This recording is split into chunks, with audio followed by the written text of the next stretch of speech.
Have you ever been locked out of your own suitcase because you forgot the combination? Worry not.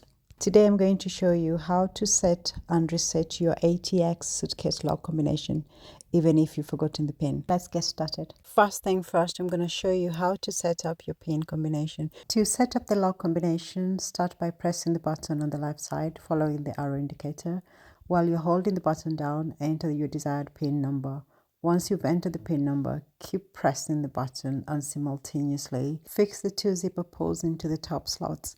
You'll need to do both actions together, pressing the button and securing the pulls.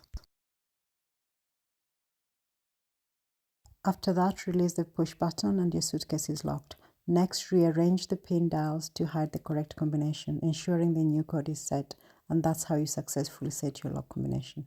If you found this video to be helpful, please like, subscribe and share it with others who might find it useful. Next, I'm going to show you how to reset the lock. If you've forgotten your pin or someone else has used the suitcase with a different code, don't worry, here's how you reset the lock.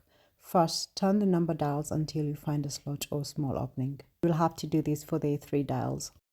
Make sure all these 3 slot or small opening are aligned in the same direction or facing the same way. And this is what I mean.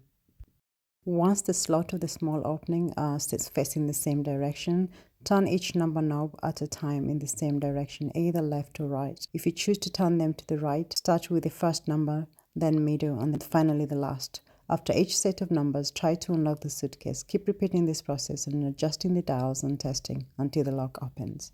So here we're turning the number knob, the first one, the second one, and the third one, and trying to open it. Keep on doing this one turn at a time until it opens. Like now, it's all opened, and that's how you reset your lock combination.